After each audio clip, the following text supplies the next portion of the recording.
Hello बच्चों, किरण PCS classes में आप लोगों का स्वागत है। और आज के क्लास में हम लोग देखेंगे डीपीएसपी यानी directive principle of state policy को देखेंगे। Directive principle of state policy को आज के क्लास में हम लोग चर्चा करेंगे। प्रीवियस क्लासेस में हम लोगों ने फंडामेंटल राइट्स को देखा था और आज के क्लास में राज्य के नीति निर्देशक तत्व को देखेंगे। तो राज्य के नीति निर्देशक तत्व यानी directive principle of state policy कहते किसको हैं। सबसे पहले हम लोग इसको समझ लेते हैं कि यह जो है संविधान में इसका जो प्रावधान किया गया है राज्य के नीति निर्देशक तत्व का, तो यह प्रावधान स्टेट गवर्नमेंट के लिए किया गया है। उसको निर्देश दिया गया है कि आप इस चीज़ को लागू करें। और यह यूनियन का सब्जेक्ट नहीं है। यह किसका सब्जेक्ट है? तो यह सब्जेक्ट जो है वो स्टेट गवर्नमेंट का सब्जेक्ट है। और इसको हमने किस देश के संविधान से लिया है? तो इसको हमने आयरलैंड के संविधान से लिया है। और आयरलैंड ने कहाँ से लिया था? आयरलैंड ने इसको स्पेन से लिया था। किस पार्ट में इसको रखा गया है? तो पार्ट 4 में रखा गया है राज्य के नीति निर्देशक तत्व को। और इसका जो आर्टिकल जो है वह कितने आर्टिकल को कवर करता है? यह 36 से 51, 36 से 51 तक का आर्टिकल जो है वह किसके लिए है? तो वह राज्य के नीति निर्देशक तत्व के लिए है। तो इसका नेचर कैसा है? हम लोग देखेंगे कि नेचर इसका कैसा है। नेचर कहेंगे तो राज्य के नीति निर्देशक तत्व का नेचर जो है वह क्या है? अवाद योग्य। अवाद योग्य का मतलब क्या होता है? नॉट जुडिशिएबल, यानी इसको लागू करने के लिए, इसको लागू करवाने के लिए कोई भी व्यक्ति जो है वह राज्य सरकार पर दबाव नहीं दे सकती। जिस राज्य स्टेट गवर्नमेंट की स्थिति जिस प्रकार की होगी वह उस हिसाब से लागू करेंगे। इसके लिए हम लोग न्यायालय कोर्ट नहीं जा सकते हैं। इसके लिए कोर्ट नहीं जा सकते कोर्ट, जबकि फंडामेंटल राइट को लागू करवाने के लिए हम लोग किसका सहारा लेते हैं? तो कोर्ट का सहारा लेते हैं, क्योंकि वह कैसा राइट है? तो वह पॉलिटिकल राइट है। कैसा राइट है? फंडामेंटल राइट, पॉलिटिकल राइट है। और यह जो है राज्य के नीति निर्देशक तत्व, यह पॉलिटिकल राइट नहीं है, यह वाद योग्य नहीं है। यानी कि यह सरकार की, इसको लागू करना सरकार की इच्छा पर निर्भर करता है, वह इसको लागू करेगी या नहीं करेगी। अगर इसको गवर्नमेंट लागू नहीं करती है तो जनता क्या करती है कि जनता समय आने पर, यानी जब इलेक्शन का टाइम आता है तो उस सरकार को क्या करती है? पब्लिक इग्नोर करती है और उसको मताधिकार से उसको मत देने से मना करती है और बहिष्कार करता है उसको जनता। तो न्यायालय, इसकी प्रकृति जो है क्या है? नॉट जुडिशिएबल है, अवाद योग्य है और इसको फोर्सली लागू नहीं करवाया जा सकता। किस कमेटी के रिकमेंडेशन पर बना है? तो यह बना है तेज बहादुर सप्रू कमेटी के रिकमेंडेशन पर। इसको राज्य के नीति निर्देशक तत्व को संविधान में जगह दिया गया है। तेज बहादुर सप्रू कमेटी में कितने मेंबर थे? तो 12 मेंबर थे। कितने मेंबर थे? तेज बहादुर सप्रू कमेटी में 12 मेंबर थे। इसका उद्देश्य क्या है? इसका उद्देश्य है सामाजिक एवं आर्थिक लोकतंत्र की स्थापना करना। कैसा लोकतंत्र? तो संघ सरकार का मौलिक अधिकार का उद्देश्य है राजनीतिक लोकतंत्र की स्थापना करना। और इसका उद्देश्य जो है वह क्या है? तो सोशल एंड इकोनॉमिकल डेमोक्रेटिक की स्थापना करना। तो अब इसका क्लासिफिकेशन हम लोग करते हैं कि इसका क्लासिफिकेशन जो किया गया है वह कितने पार्ट में किया गया है? तो यह 4 पार्ट में किया गया है। एक को हम कहते हैं गांधीयन थॉट, एक को कहते हैं हम एडमिनिस्ट्रेशन से रिलेटेड थॉट, एक को कहते हैं सोशल एंड एजुकेशनल थॉट और एक को कहते हैं इकोनॉमिकल थॉट कहते हैं। तो यह क्वेश्चन कई बार पूछा गया है कि कौन सा आर्टिकल जो है, कौन सा आर्टिकल किस थॉट पर आधारित है। तो सबसे पहले हम लोग देखते हैं गांधीयन थॉट को। तो गांधीयन थॉट सबसे पहले देखते हैं आर्टिकल 40 को। आर्टिकल 40 जो है उसमें क्या है? इसमें है पंचायती राज की स्थापना। जैसा कि हम लोग जानते हैं कि पंचायती राज की स्थापना जो है वह किसका कल्पना था, तो वह कल्पना था महात्मा गांधी का, क्योंकि उन्होंने ही राम राज्य की कल्पना की थी और उसी पर आधारित क्या था, पंचायती राज सिस्टम था। उसके बाद हम लोग देखते हैं आर्टिकल 43 को। इसमें क्या है, इसमें है सब्सटेंस वेजेस की बात की गई है। आर्टिकल 46 है, नीचे हम लोग इस पर चर्चा करेंगे। 46 है, 47 है, 48 है। ये गांधीयन थॉट है, इसको आप लोग याद रखेंगे। और शासन संबंधी थॉट जो है वो 40 भी है, 44 भी है और 50 भी है। सामाजिक और शिक्षा संबंधी जो है वह कौन सा है, 46 और 47 है। आर्थिक नीति 39 है, 41 है, 42 है, 47 है और 48 है। अब इसको हम लोग देखते हैं कि किस में कौन से बातें कही गई है। तो आर्टिकल 36 जो है इसमें क्या कहा गया है, तो इसमें राज्य को परिभाषित किया गया है कि राज्य के अंतर्गत कौन कौन आएंगे। तो राज्य, इसमें विभिन्न जितने भी हमारे देश में स्टेट हैं सभी स्टेट को कवर कौन करेगा, आर्टिकल 36 कवर करेगा। 37 में क्या है कि नीचे जितनी भी बातें कही गई है, नीचे जितनी भी बातें कही गई है 37 से लेकर के 36 से लेकर के 51 तक तमाम बातों की चर्चा जो की गई है और सरकार को लागू करने के लिए, इसको इम्प्लीमेंट करने के लिए जो दबाव दिया गया है, जो बातें कही गई है, उसकी चर्चा जो है वह किस आर्टिकल में है, तो आर्टिकल 37 में है। आर्टिकल 38 में क्या है कि सरकार यानी राज्य सरकार ऐसी व्यवस्था करेगा जिसमें क्या हो, जिसमें पब्लिक वेलफेयर की बात वह करता है, यानी जन कल्याण या लोक कल्याण की अभिवृद्धि की बात करता है। यह इसकी चर्चा किस आर्टिकल में है, तो आर्टिकल 38 में। लोक कल्याण में क्या आया, तो लोक कल्याण में जैसे राशन कार्ड वितरित करवाता है, राशन कार्ड वितरित करवाना हुआ, इंदिरा आवास हुआ, तो ऐसे जो कमज़ोर वर्ग के लोग रहते हैं, अंत्योदय कार्ड का वितरण कराना, तो जो सारी व्यवस्थाएं हैं जो पब्लिक के लिए कल्याण के लिए लागू हो, तो वो सारी व्यवस्था किस आर्टिकल में दी गई है, तो आर्टिकल 38 में दी गई है। अब हम लोग देखते हैं 39 को। तो इसमें क्या है कि एक जैसे कार्य के लिए, चाहे वह फॉर्मल सेक्टर हो चाहे वह इनफॉर्मल सेक्टर हो, औपचारिक क्षेत्र हो या अनौपचारिक क्षेत्र हो, तमाम क्षेत्रों में एक जैसे काम के लिए, यानी पुरुष और महिलाओं को एक जैसे काम करने के लिए क्या मिलेगा, एक जैसा वेतन मिलेगा। तो जब संसद का कोई भी सेशन नहीं चल रहा था तो इस चीज़ को किसने पारित किया था, तो उस समय प्रेसिडेंट ने पारित किया था, यानी इक्वल रिम्यूनरेशन ऑर्डिनेंस को पारित किया था, अध्यादेश को पारित किया था, और उसी के आधार पर यह लागू किया गया। कौन सा, तो इक्वल रिम्यूनरेशन एक्ट बना। और समान कार्य के लिए, यानी 1976 से एक जैसे कार्य के लिए, चाहे वह फॉर्मल सेक्टर हो चाहे वह इनफॉर्मल सेक्टर हो, औपचारिक अनौपचारिक, दोनों ही क्षेत्रों में महिलाओं और पुरुषों को एक जैसे काम के लिए एक जैसा वेतन दिया जाता है। अब हम लोग देखते हैं आर्टिकल 39A को। तो इसमें क्या है, इसमें है फ्री लीगल एडवाइस, यानी निःशुल्क कानूनी सहायता, कि कोई भी अगर हम लोग परामर्श लेंगे तो उसमें पैसा खर्च नहीं होगा। यह हमको सरकार के तरफ से क्या मिलेगा, फ्री एडवाइस मिलेगा, निःशुल्क कानूनी सहायता। इस चीज़ का प्रावधान, इस चीज़ का प्रोविज़न जो है कब किया गया, तो 42nd कॉन्स्टिट्यूशनल अमेंडमेंट 1976 के तहत किया गया।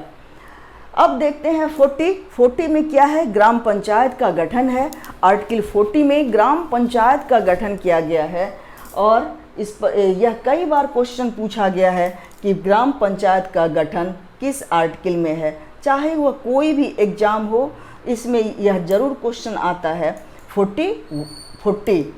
अब देखते हैं हम लोग 41 आर्टिकल को।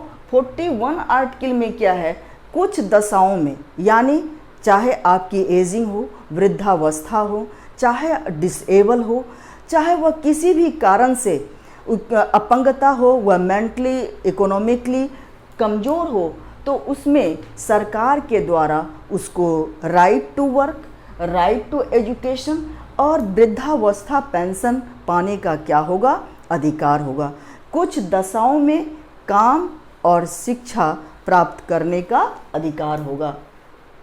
तो वृद्धावस्था पेंशन, विकलांगों के लिए साइकिल की व्यवस्था गवर्नमेंट करती है, उसको रिजर्वेशन देती है। तो इसमें सरकारी सहायता जो है वह किस आर्टिकल में है, 41 में है। अब है 42, इसमें क्या है कि न्यायोचित और मानवीय कार्य द मैटरनिटी बेनिफिट। इसमें है कि ऐसा अगर कोई भी मान लीजिए कि संस्थान है और उस संस्थान में लगातार आप खड़े होकर के काम करेंगे, तो यह आपकी ह्यूमैनिटी बनती है उस संस्थान के डायरेक्टर की कि वह आपको कुछ देर बैठने के लिए समय दें ताकि वो आराम कर सकें। और महिलाओं के लिए क्या है, वह मैटरनिटी बेनिफिट है जो कितने दिनों का मिलता है, 90 डेज़ का मिलता है। यह हर एक, चाहे वह ऑर्गेनाइज्ड हो चाहे इन अनऑर्गेनाइज्ड सेक्टर हो, वहाँ पर क्या मिलता है, मैटरनिटी बेनिफिट मिलता है। अनुच्छेद 43, इसमें क्या है, कर्मचारियों को निर्वाह योग्य वेतन यानी सब्सटेंस वेजेज। सब्सटेंस वेजेज की बात जो कही गई है यह किससे लिया गया है, मिनिमम वेजेज एक्ट 48 से 1948 से, कि किसी भी कर्मचारी की इतनी सैलरी अवश्य होनी चाहिए जिससे वह अपना जीवन चला सके। यानी इसको हम कहते हैं क्या, जीवन निर्वाह वेतन। यानी उसको भोजन, वस्त्र, आवास, एजुकेशन, उसके बाद अब तो वाटर भी जोड़ दिया गया है। तो इतनी सुविधा उसको ज़रूर मिले, उसके बच्चों को मिले, ताकि वह काम करने में किसी भी प्रकार का उनको दिक्कत ना हो। अनुच्छेद 43A में क्या है, इसमें है उद्योगों के प्रबंधन में, चाहे कोई भी इंडस्ट्री हो, कोई भी उद्योग हो, उसके प्रबंधन में सबसे पहले डायरेक्टर के साथ साथ जो कंपनी के जो मैनेजिंग डायरेक्टर हैं, कंपनी के मैनेजिंग डायरेक्टर के साथ साथ उस संस्थान के मजदूर का जो हेड होगा उसको भी पूछा जाएगा, उसकी भी सहभागिता होगी कि किस तरह का काम उसे दिया जाए। तो उद्योगों के प्रबंधन में श्रमिकों की भागीदारी। 43B, यह भी कई बार क्वेश्चन पूछा गया है। 43A, 43B, इसमें जितने भी कोऑपरेटिव कमेटी हैं, कोऑपरेटिव कमेटी को प्रोत्साहित किया गया है। अब देखते हैं अनुच्छेद 44 को, इसमें है नागरिकों के लिए सिविल कोड। यानी कि कोई भी धर्म हो, कोई भी जाति हो, कोई भी संप्रदाय हो, देश जो है सभी लोगों के लिए एक समान कानून बनाएगा। चाहे वह उसके विवाह का कानून हो, चाहे वह डिवोर्स का कानून हो, सभी के लिए एक ही जैसा कानून बनेगा। वह कानून किसी भी जाति के लिए अलग नहीं होगा। अब देखते हैं हम लोग 45 को। 45 में क्या है, 6 वर्ष से कम उम्र के जो बच्चे हैं, यानी 6 वर्ष से कम उम्र के बच्चे अगर वह किसी भी सरकारी और गैर सरकारी संस्थान में हैं, तो उस बच्चों के लिए क्रीचेज की व्यवस्था की जाएगी, शिशुगृह की व्यवस्था की जाएगी, उसके लिए एक केयर टेकर की व्यवस्था की जाएगी, ताकि वह बच्चे जो है वह और समय समय पर उसको मदर से मिलने का सुविधा भी दिया जाएगा। तो यह आर्टिकल किस में है, आर्टिकल 45 में। और आर्टिकल 45A, इसमें क्या है, 6 से 14 वर्ष तक के जो बच्चे हैं, कितने उम्र के, 6 से 14 वर्ष तक के जो बच्चे हैं, तो 6 से 14 वर्ष तक के बच्चों के लिए 6 से 14 वर्ष तक के बच्चों के लिए क्या किया जाएगा, कोई भी संस्थान हो जहाँ पर, जैसे आपको कॉटन मिल हो गया, जैसे माइंस का काम हो गया, चाहे वह जहाँ पटाखे बनते हैं उसका काम हो गया, चाहे वह रेलवे प्लेटफॉर्म हो गया, चाहे वह ईटा बनाने का काम हो गया, ऐसे सभी जगह जहाँ पर कि बच्चों को असुविधा हो काम करने में, बच्चों के स्वास्थ्य पर बुरा प्रभाव पड़े, बीड़ी सिगार की कंपनी हो, वहाँ पर बच्चों को रिक्रूट नहीं किया जाएगा। यह 6 से 14 वर्ष तक के बच्चों के लिए किया गया है। और 6 से 14 वर्ष तक के बच्चों के लिए क्या किया गया है, फ्री एलिमेंट्री एजुकेशन की व्यवस्था की गई है। ना तो उसको काम करने दिया जाएगा, और 6 से 14 वर्ष तक के बच्चों के लिए 86 कॉन्स्टिट्यूशनल अमेंडमेंट 2002 में क्या किया गया है कि फ्री एलिमेंट्री एजुकेशन, निःशुल्क प्राथमिक शिक्षा देने का की जो जवाबदेही होगी, जो रिस्पॉन्सिबिलिटी होगी, वह किसकी होगी? तो स्टेट गवर्नमेंट की होगी। अनुच्छेद 46 में हम लोग देखते हैं कि राज्य जो है समाज के कमज़ोर वर्ग यानी ओबीसी हुआ, एससी हुआ, एसटी हुआ, इसको चाहे वह माइनॉरिटीज़ हुआ तो उसको सहायता देने का काम करेगी और उसका उन्नति करेगी। अब देखते हैं हम लोग 47 को। 47 में है, 47 को आप लोग याद रखेंगे कि 47 में क्या है, शराब पर जो हमारी स्टेट गवर्नमेंट बैन लगाई है, 47 मादक पदार्थ पर बैन लगाई है ताकि जनस्वास्थ्य पर बुरा प्रभाव ना पड़े, क्योंकि जनस्वास्थ्य को बनाना जो है वह किसका ड्यूटीज़ बनता है? वह राज्य सरकार का बनता है। अब अनुच्छेद 48 पर हम लोग चर्चा करते हैं। तो इसमें क्या है कि राज्य के द्वारा एग्रीकल्चर और पशुपालन, कृषि पर ध्यान देगी, उसके बाद पशुपालन का संगठन एनिमल हस्बेंड्री पर ध्यान देगी। एग्रीकल्चर और एनिमल हस्बेंड्री आप लोग याद रखेंगे, ए से एनिमल और ए से एग्रीकल्चर। एनिमल हस्बेंड्री और एग्रीकल्चर पर ध्यान देगी। इसके तहत जो नए प्रजाति के पौधे होंगे एग्रीकल्चर के क्षेत्र में, और इसमें एनिमल में भी जो भी नस्ल सुधार का काम होगा वह इसके अंदर रखा गया है। और पशुवध पर, आप गौवध, पशुवध पर क्या लगाया गया है? बैन लगाया गया है। अब देखेंगे 48A। 48A में क्या है? पर्यावरण का संरक्षण है, संवर्धन है। पर्यावरण संरक्षण में क्या आता है कि कोई भी, अगर मान लीजिए कि कहीं पर भी हम लोग ऐसा काम ना करें, स्मोकिंग ना करें, जिससे कि वहाँ का आसपास का एरिया जो है वो खराब हो, दूषित हो। पर्यावरण संरक्षण है, वन है, वन्य जीव की सुरक्षा है। आर्टिकल 49 में देखते हैं। आर्टिकल 49 में क्या है कि जितने भी हमारे राष्ट्रीय स्मारक हैं, जितने भी राष्ट्रीय स्मारक हैं, राष्ट्रीय वस्तु हैं, राष्ट्रीय महत्व के स्थान हैं, उन तमाम की रक्षा करना किसका ड्यूटीज़ बनता है? तो वह स्टेट गवर्नमेंट की ड्यूटीज़ बनती है कि हम राष्ट्रीय स्मारक को, राष्ट्रीय वस्तु को और राष्ट्रीय महत्व के स्थानों को क्या रखें? सुरक्षित रखें और उसको गंदा ना करें, उसको बर्बाद ना करें। अनुच्छेद 50 में क्या है कि कार्यपालिका और न्यायपालिका का सेपरेशन है। तो जैसा कि आप लोग जानते हैं कि शासन व्यवस्था के कितने पिलर होते हैं? 3 पिलर होते हैं। एक को कहते हैं एग्जीक्यूटिव, एक को कहते हैं जुडिशरी और एक को क्या कहते हैं? लेजिस्लेटिव। तो लेजिस्लेटिव का काम क्या है? टू मेक लॉ, यानी कि विधि को बनाना, और कार्यपालिका का काम क्या है? कि विधि को लागू करना, इम्प्लीमेंट करने का काम किसका है? तो वह एग्जीक्यूटिव का है। और एग्जीक्यूटिव में ही कौन आते हैं? प्रेसिडेंट आते हैं। कि कोई भी बिल सबसे पहले कहाँ आता है? सबसे पहले वह पार्लियामेंट में आता है, और पार्लियामेंट में आने के बाद वह कहाँ जाता है? तो राष्ट्रपति के हस्ताक्षर के लिए जाता है, और राष्ट्रपति उस पर हस्ताक्षर जब करती है तो वह बिल क्या बन जाता है? तो वह बिल कानून बन जाता है, एक्ट बन जाता है, अधिनियम बन जाता है। तो कार्यपालिका का काम क्या है कि कानून को लागू करना, क्रियान्वित करना, इम्प्लीमेंट करना। और जुडिशियरी का क्या काम है? जुडिशियरी मीन्स हुआ न्यायपालिका। तो व्यवस्थापिका यानी कि लेजिस्लेचर और एग्जीक्यूटिव द्वारा बनाए गए कानून का जो सर्वेक्षण करती है, सुपरवाइज्ड करती है, वो कौन करती है?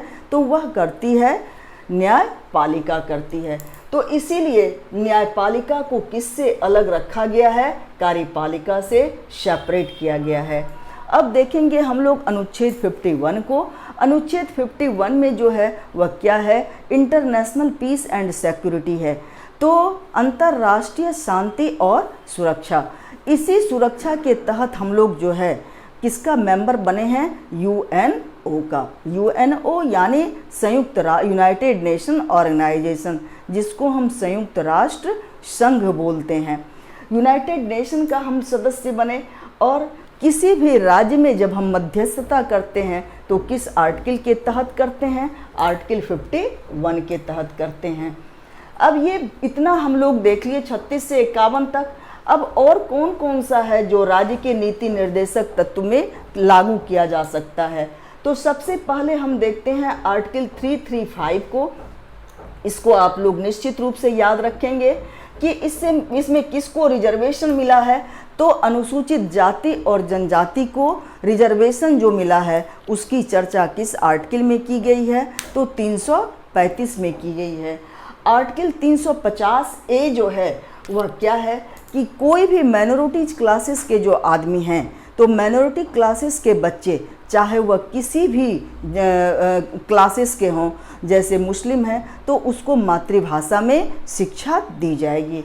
उसके बाद है 351 कि हिंदी भाषा का प्रचार प्रसार करने का जो अनुच्छेद है वह कौन सा अनुच्छेद है? तो 351 है। अब देखते हैं कि इसका कार्यान्वयन को हम लोग देखते हैं कि संविधान लागू होने के दिन से इसको लागू करने के लिए स्टेट गवर्नमेंट क्या क्या उपाय कर रही है। तो इसको लागू करने के लिए सबसे पहले क्या किया जा रहा है कि सामुदायिक विकास योजना यानी 1952 में क्या बना? कम्युनिटी डेवलपमेंट प्रोग्राम की व्यवस्था की गई। और फिर लोकतांत्रिक विकेंद्रीकरण। लोकतांत्रिक विकेंद्रीकरण का मतलब क्या हुआ? पंचायती राज। तो लोकतांत्रिक विकेंद्रीकरण के द्वारा तथा सरकार ने कई प्रकार का प्लान बनाया, कई प्रकार के प्रोग्राम बनाए और उसके बाद उसके द्वारा फ्री एजुकेशन की व्यवस्था की गई। श्रमिकों के कल्याण के लिए कई तरह के कार्यक्रम बनाए गए। इन तमाम कार्यों के द्वारा इस योजना को यानी राज्य के नीति निर्देशक तत्व को यह व्यवहारिक रूप देने का प्रयास कर रही है। और डीपीएसपी जो है यह काफ़ी हद तक हमारे समाज का आधार स्तंभ भी है। लेकिन इसको देखते हुए केटी शाह ने क्या कहा है कि यह उस चेक के समान है जिसका भुगतान बैंक अपनी इच्छा के अनुसार करता है। इसका कहने का मतलब, केटी शाह जी के कहने का मतलब यह है कि राज्य के नीति निर्देशक तत्व क्योंकि क्या है, यह जुडिशिएबल नहीं है, अवाध्य योग्य है। जब यह अवाध्य योग्य है तो इसको लागू करवाने के लिए पब्लिक जो है वह सरकार पर दबाव नहीं डाल सकती। और यह लागू करना किसकी इच्छा पर निर्भर है? तो यह राज्य सरकार की इच्छा पर निर्भर है। इसीलिए इसको कैसा चेक माना गया है? तो इसको ऐसा चेक जिसका भुगतान बैंक अपनी इच्छा के अनुसार करता है। अब देखते हैं हम लोग फंडामेंटल राइट और इसमें डिफरेंस क्या है। तो यह आर्टिकल जो है फंडामेंटल राइट नैसर्गिक राइट है, यानी कि यह जैसे जन्म होता है जन्म से ही प्राप्त है फंडामेंटल राइट। लेकिन यह राइट जो है डीपीएसपी वह क्या है? वह नैसर्गिक नहीं है, बल्कि इसको लागू करने के लिए सरकार अपने खुद की इच्छा पर निर्भर करता है। फंडामेंटल राइट से अगर हमको कोई वंचित करता है तो हम लोग कहाँ जाते हैं? कोर्ट जाते हैं, न्यायालय जाते हैं, सुप्रीम कोर्ट आर्टिकल 32 के तहत, हाई कोर्ट जाते हैं 226 के तहत और उसको हम लोग लागू करवाते हैं। लेकिन डीपीएसपी के लिए हम लोग कहीं भी कोर्ट वगैरह नहीं जाते। उसके बाद मौलिक अधिकार सस्पेंड हो सकता है। मौलिक अधिकार सस्पेंड हो सकता है। कब सस्पेंड होता है मौलिक अधिकार? तो सिर्फ आर्टिकल 20 और 21 को छोड़ करके जितने भी आर्टिकल हैं वह जब इमरजेंसी लागू होती है तो उस समय क्या होता है? सस्पेंड होता है। लेकिन डीपीएसपी जो है वह सस्पेंड नहीं होता है। अब है फंडामेंटल राइट जो होता है वह इंडिविजुअल लोगों के सुविधा के लिए, भलाई के लिए किया जाता है कि हमारे पास कौन सा राइट गवर्नमेंट के द्वारा प्राप्त है और हम उस राइट को कैसे यूज कर सकते हैं। लेकिन डीपीएसपी जो है यह व्यक्ति विशेष के लिए नहीं है, बल्कि यह क्या है? तो यह जो है यह पूरे समाज की भलाई के लिए है। अब मान लीजिए कि इंदिरा आवास हुआ, राशन कार्ड की सुविधा हुआ, विकलांगों को साइकिल की सुविधा है, तो अगर सिर्फ एक व्यक्ति को, ऐसी बात नहीं है कि एक व्यक्ति को मिलेगा, यह अगर 2-4 हैं तो उसको भी मिलेगा। राशन कार्ड है तो वह ग्रुप लेवल पर मिलेगा, अंत्योदय कार्ड है तो वह ग्रुप लेवल पर मिलेगा, वृद्धावस्था पेंशन है तो वह ग्रुप लेवल पर मिलेगा, कंबल अगर वितरण हो रहा है तो वह ग्रुप लेवल पर होगा। तो जितनी भी चीज़ें हैं डीपीएसपी जो है राज्य सरकार जो करती है, जो तमाम जनता है उसके लिए करती है, लेकिन मौलिक अधिकार वह व्यक्ति विशेष के लिए होता है। तो आज के क्लास में हम लोग देखें राज्य के नीति निर्देशक तत्व। इसमें जो मेन आप लोगों को याद रखना है, तो ये याद रखना है किस भाग में है, तो 4 में। कहाँ से लिया गया है, तो आयरलैंड से। इसको लागू करने के लिए हम लोग किसका सहारा नहीं ले सकते, तो कोर्ट का सहारा नहीं ले सकते। किस कमेटी के रिकमेंडेशन पर बना है, तो तेज बहादुर सप्रू कमेटी के रिकमेंडेशन पर बना है। इसमें कितने मेंबर थे, तो 12 मेंबर थे। इसका क्या उद्देश्य है, तो सामाजिक और आर्थिक लोकतंत्र की स्थापना करना। इसका वर्गीकरण जो है, क्लासिफिकेशन जो है, वह कितने पार्ट में किया गया है, तो 4 पार्ट में किया गया है। एक गांधीयन थॉट पर किया गया है, एक शासन से संबंधित है, एक एजुकेशन और सोशल से संबंधित है, और एक इकोनॉमिक से संबंधित है। इसके बाद हम लोग देखेंगे कि कौन कौन इम्पोर्टेंट है। तो आप लोग याद जो रखेंगे 39 को याद रखेंगे, इसका की पॉइंट हम नहीं अवेलेबल कराएंगे। तो ये जो है 39, इसको आप लोग देखेंगे जो प्रीवियस में 10 वर्ष में पूछा गया है। तो इसमें पूछा गया है 39 को समान कार्य के लिए समान वेतन। उसके बाद 39 को पूछा गया है 39A को, इसमें क्या है, फ्री लीगल एडवाइस है। कब जोड़ा गया फ्री लीगल एडवाइस को, तो 42nd कॉन्स्टिट्यूशनल अमेंडमेंट में। 42nd कॉन्स्टिट्यूशनल अमेंडमेंट कब हुआ था, तो 1976 में हुआ था। उसके बाद क्या पूछा जा सकता है, पूछा गया है, तो आर्टिकल 40 को पूछा गया है। इसमें क्या है, ग्राम पंचायतों का गठन है। फिर पूछा गया है आपको कि 43A को पूछा गया है, उद्योगों के प्रबंधन में श्रमिकों की सहभागी है, पार्टिसिपेशन है, या किस में है, 43 में है। उसके बाद क्या पूछा गया है 44 को, इसमें क्या है, सिविल कोड की बात कही गई है, ये भी पूछा गया है। इसको भी आप लोग याद, जितने में मार्क लगा हुआ है वह आ गया है क्वेश्चन, इसको आप लोग देखेंगे। उसके बाद अनुच्छेद 45A को देखेंगे। इसमें 6 से 14 वर्ष तक के लिए फ्री एजुकेशन है, एलिमेंट्री एजुकेशन। उसके बाद 47, 48 को देखेंगे। उसके बाद फिर 48A को देखेंगे। ये 50 कार्यपालिका का न्यायपालिका से सेपरेशन है, उसको देखेंगे। इंटरनेशनल पीस एंड सिक्योरिटी को देखेंगे, और इसको आप लोग याद रखेंगे। केटी शाह ने क्या कहा है, इसको भी ध्यान देंगे, क्योंकि यह लिख देगा कि यह स्टेटमेंट देगा कि डीपीएसपी उस चेक के समान है जिसका भुगतान बैंक अपनी इच्छा अनुसार करता है। तो इसको किसने कहा है, तो इसको केटी शाह ने कहा है। तो ये आप लोगों के लिए है। और कल के क्लास में जो अगला क्लास होगा मेरा, तो यह फंडामेंटल ड्यूटीज़ का क्लास होगा। तो आज के क्लास में इतना ही। Thank you.